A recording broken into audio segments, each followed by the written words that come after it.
Muchas gracias.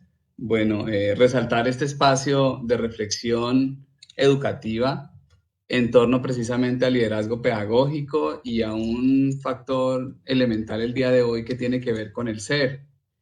Qué bueno que todo este proceso reflexivo pues, nos lleve a plantear esa dinámica que debe darse entre el ser y el saber y poder encontrar un equilibrio alrededor de lo que debemos construir en las instituciones educativas, para este caso específico en el departamento del Huila. Nosotros nos encontramos, ojalá, y es un deseo personal, de que, de que no se convierta en un tema de moda, sino que por el contrario, pues tenga una incidencia y una relevancia bien importante en las comunidades educativas, en esos contextos, pues carentes de muchas, de muchas posibilidades alrededor de la educación. Y qué bueno que nosotros, desde este liderazgo pedagógico que estamos planteando el día de hoy, pues podamos empezar a plantear soluciones de fortalecimiento precisamente para generar en los estudiantes aprendizajes significativos. Yo quiero hoy plantear este ejercicio de reflexión alrededor del liderazgo pedagógico en los docentes. Y quiero hacerlo a través de tres hilos conductores que tienen que ver con las concepciones. Ya tuvimos un acercamiento desde la intervención de la doctora Ángela Rubiano alrededor del liderazgo, pero vamos a tratar de pronto de encontrar unas dinámicas y unos verbos acción que pueden rodear el liderazgo pedagógico. Asimismo, pues otro hilo conductor tiene que ver con las características que vamos nosotros a tratar el día de hoy de esos docentes que se identifican y que día tras día en su quehacer educativo pues empiezan desde las acciones y estrategias a fortalecer el liderazgo pedagógico.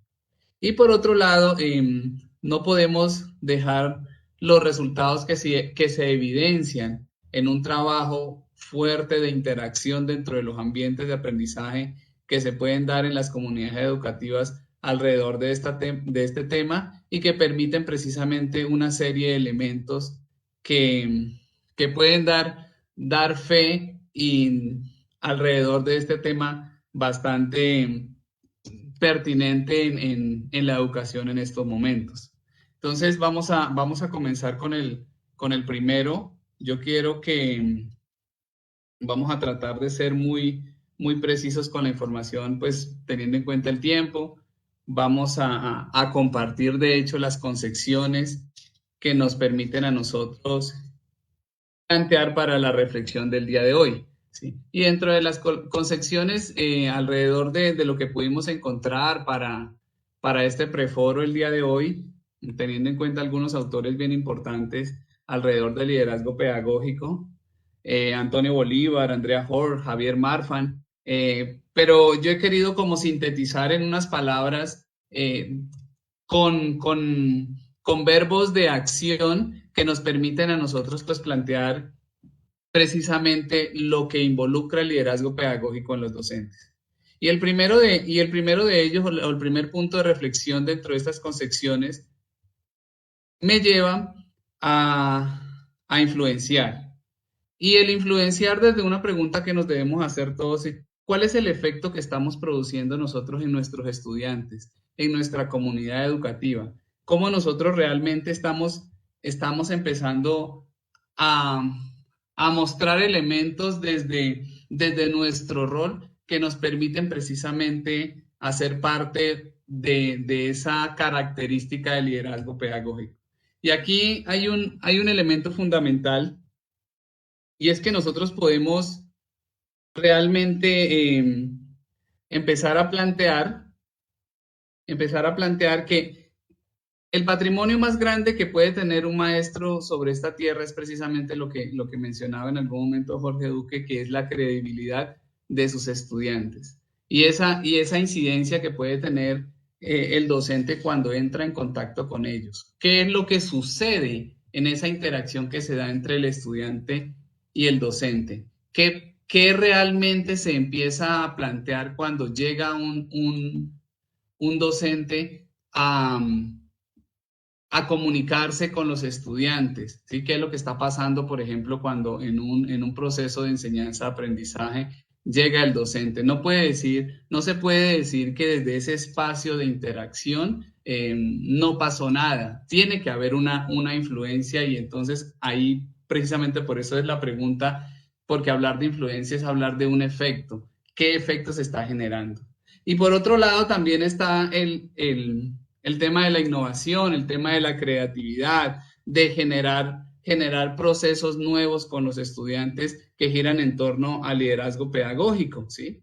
Y en ese sentido es precisamente todas las situaciones educativas pues involucran un reto para el docente. Y aquí podemos, bueno, Emerson, digamos que empieza a profundizar en ese tema, él habla de que cuando la naturaleza se agrava o agrava las dificultades, aviva el ingenio. Entonces, ¿cómo estamos nosotros avivando el ingenio de nuestros estudiantes desde la misma innovación que nosotros podemos generar desde este ejercicio conceptual de liderazgo pedagógico? Y otro punto muy importante tiene que ver precisamente con el fomentar, con el incentivar, cómo nosotros estamos motivando, que es un punto, una característica que vamos a ver en la siguiente diapositiva, pero realmente cómo estamos nosotros generando esos procesos de aprendizaje en los estudiantes. Y no solamente desde el discurso, sino también desde los mismos planteamientos de estrategias pedagógicas para abordar esa construcción de conocimientos que se dan en las aulas de clase en este caso, ¿sí? Todo aquello que sea necesariamente obligado, pues genera una resistencia, ¿sí? Entonces, ¿cómo nosotros como docentes empezamos a realizar un fomento y empezamos a identificarnos con lo que Cayetano Arroyo decía en algún momento que todo, tan solo lo que brota de uno mismo adquiere la experiencia positiva y no necesariamente lo que está impuesto, pues es lo que se va a aprender, sino que cómo nosotros empezamos a fomentarlo. Otra palabra muy crucial, un verbo acción, tiene que ver con el impactar. Y el impactar desde la perspectiva pedagógica que tenemos nosotros los docentes. Mire que la esencia de un maestro es la pedagogía y esa es la base precisamente que nos diferencia de los otros actores educativos. Y en ese sentido, pues no hay nada que pedagógicamente no se pueda resolver dentro de los ambientes de aprendizaje.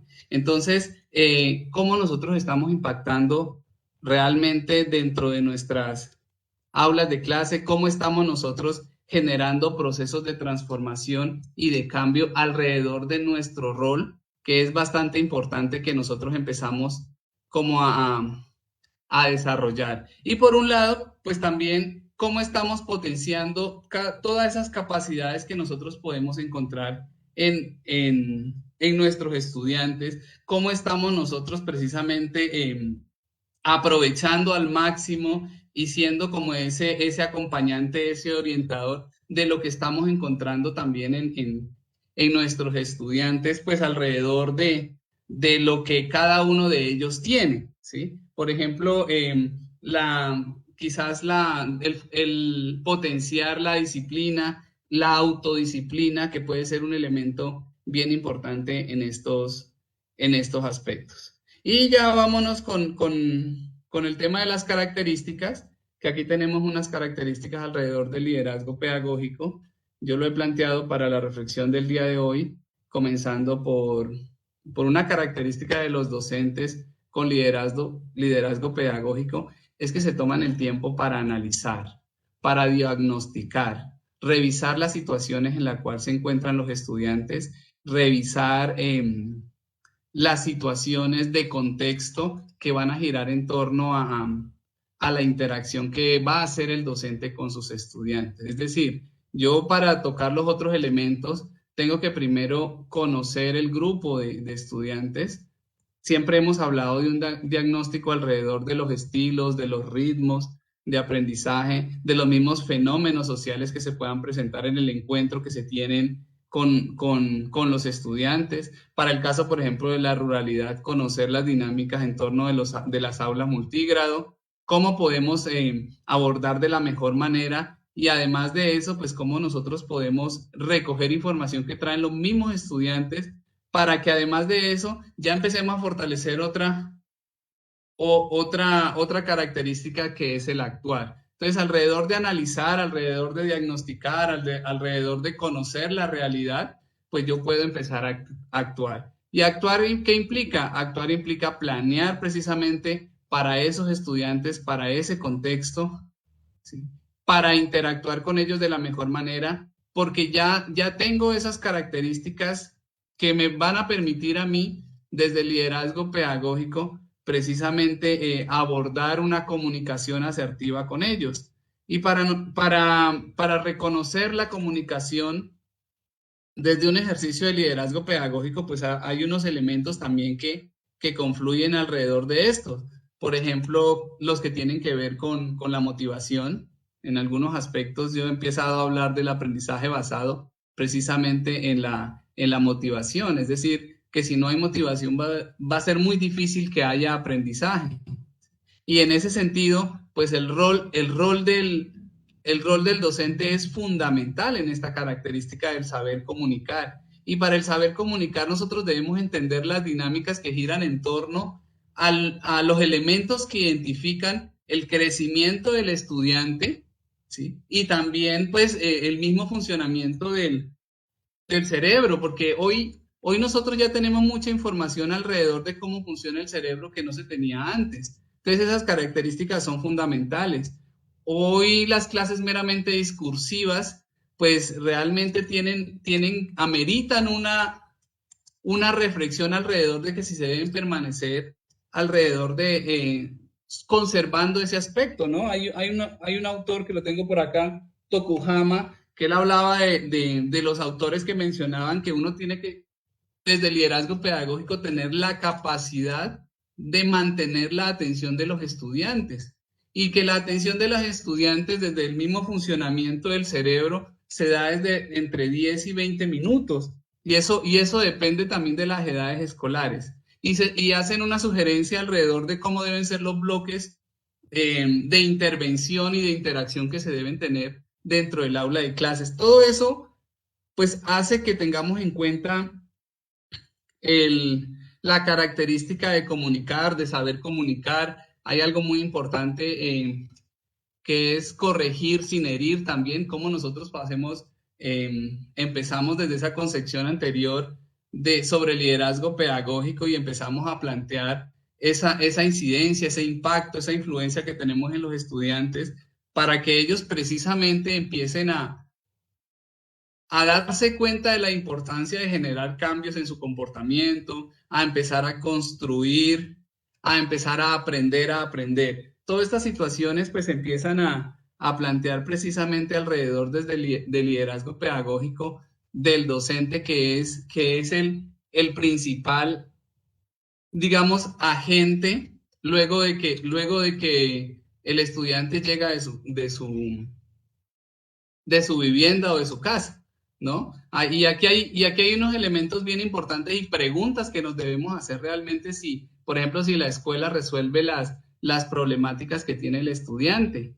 Y si no las resuelve, entonces, ¿cuál es la función social realmente de esa escuela alrededor de estas características que debemos empezar a plantear que tienen que ver con la mejora y que tienen que ver con la inspiración? Es decir, yo recuerdo mucho en Francesco Tonucci habla de que escuchemos a los niños, ¿sí? En esta característica de comunicación, y habla de que muchas veces los niños van a escuchar, ¿sí? A la escuela, mas no son escuchados en un proceso de comunicación. Y si son escuchados, el estudiante realmente genera una incidencia cuando él tiene la capacidad de decir lo que el profesor quiere escuchar, ¿sí? Y en ese sentido, no tiene la posibilidad de decir lo que realmente quiere decir, sino que de pronto es una herencia de la educación tradicional que el mejor estudiante era el que repetía tácitamente lo que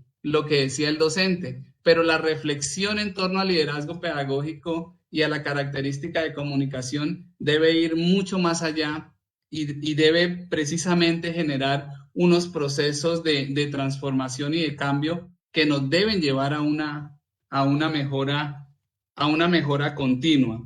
Y esa mejora precisamente es el reconocer que nosotros, si estamos haciendo las cosas bien, las podemos hacer mejor. Y en ese sentido, Perdón, Alex, sí, señor. disculpa, a partir de este momento le quedan 5 minutos. Listo, gracias. Bueno, yo quiero ya para finalizar, hablando de la mejora y hablando de la inspiración, Aldo Camarota nos dice que si nos quitan la posibilidad de equivocarnos, nos quitarán el placer de acertar. Y lo quiero llevar al punto de que el liderazgo pedagógico nos debe permitir precisamente una posibilidad de mejora continua. ¿Sí? ¿Y por qué puse la palabra inspira acá en esta característica? Porque no hay nada más inspirador que una persona que quiera hacer las cosas mejor todos los días. Por eso en la sociedad nosotros, una persona que emprende, una persona que es creativa, una persona que busca superarse, es una persona que realmente le genera a uno sentimientos y emociones alrededor de lo que puede estar logrando. Y todas estas características cobran sentido cuando realmente evidencia unos resultados y precisamente por eso estamos empezando aquí a plantear alrededor de, por un lado, los aprendizajes, ¿sí? Es decir, cuando hay un liderazgo pedagógico que algunos autores como Antonio Bolívar lo asocian con dos cosas fundamentales. Una que tiene que ver con la calidad de enseñanza, ¿sí? Y la otra con los resultados en los aprendizajes de los estudiantes. Es decir, el uno es consecuencia del otro en este sentido. Y aquí nosotros podemos tocar otros elementos como el trabajo en equipo. Es fundamental que haya un trabajo cooperativo, un trabajo colaborativo, porque es que el líder pedagógico o un docente que se identifica con esta característica no es el que todo lo hace o solamente es el que habla, sino por el contrario, pues tiene asume un rol también de orientar, de acompañar dentro de un proceso de construcción alrededor de los aprendizajes que van logrando los estudiantes. Algo muy fundamental, ya lo que nosotros tenemos que empezar también a fortalecerlo en las instituciones, tiene que ver con el ser. Hay unos elementos dentro de la evaluación formativa y hay unos aspectos que hablamos nosotros en cuanto a lo cognitivo, actitudinal y axiológico, pero vemos que nos ha costado desprendernos de tener como ese control mayoritario en cuanto a lo cognitivo y a lo académico, y hemos dejado de lado, tenemos un porcentaje menor sobre lo actitudinal y lo axiológico. Y los resultados también deben verse en la capacidad de transformar. Es decir, que no podemos empezar a plantear procesos si no se van construyendo una capacidad para transformar, para implementar lo que venimos aprendiendo. Y algo muy fundamental es el traspaso progresivo. Es un ejercicio que veníamos haciendo desde hace mucho rato, desde la resignificación del aula multigrado, y es cómo empezamos a cambiar el rol del docente dentro de estos procesos educativos. Es decir, cómo yo puedo empezar a tener una incidencia mayor alrededor de la orientación y el acompañamiento, pero cómo voy traspasando progresivamente unas responsabilidades y trabajando en equipo con los estudiantes para luego sea muy fuerte, mucho más fuerte la participación de ellos dentro de los procesos de enseñanza-aprendizaje y yo empiece cada vez más a empoderarlos a ese aprender a aprender, a que ellos sigan realmente generando una significancia de lo que han aprendido y lo puedan implementar en su contexto. Es una realidad. Aquí hay una serie de elementos que tenemos digamos, que pueden permitir una reflexión mucho mayor. Por ejemplo, hay algo con lo que me identifico y siempre lo he planteado en muchos escenarios, es que si el estudiante ya sabe lo que va a hacer el docente cuando llega al aula, que se devuelva, ¿sí? Entre otras cosas, porque Francisco Mora habla, por ejemplo, de la curiosidad, de la necesidad de generar un estado de atención para que el niño aprenda, ¿sí? Entonces, y todo esto pues va ligado a la motivación y otros elementos fundamentales que ameritan una reflexión mucho mayor alrededor de esto. Pero hoy tenemos una responsabilidad. Hoy podemos decir que desde la percepción en torno a la reflexión de hoy es que necesariamente el liderazgo pedagógico debe permitir transformar realidades desde la educación. Y en este sentido, los docentes con liderazgo pedagógico, tienen también la necesidad de impregnar en esos estudiantes, en esa comunidad educativa, en los demás en general, la posibilidad o la necesidad de aportar acciones positivas a la humanidad. Por eso hoy es un tema relevante todo lo que tiene que ver con el ser, reitero, complementado con el saber. No podemos dejar de lado el uno del otro, sino por el contrario, que se retroalimenten y que puedan aportarle de una manera coherente a esos contextos carentes de posibilidades, que ya lo decía al comienzo, y que con estos elementos pues puedan surgir y puedan avanzar. Y en ese sentido termino también diciendo que una adaptación que he hecho de Bach cuando dice que nosotros, que no se puede, que no se diga de un docente que nos negamos a colaborar para que nuestros estudiantes hagan realidad sus sueños. Muchas gracias y pues espero que tengamos otro espacio para seguir profundizando al respecto. Claro que sí, profesora.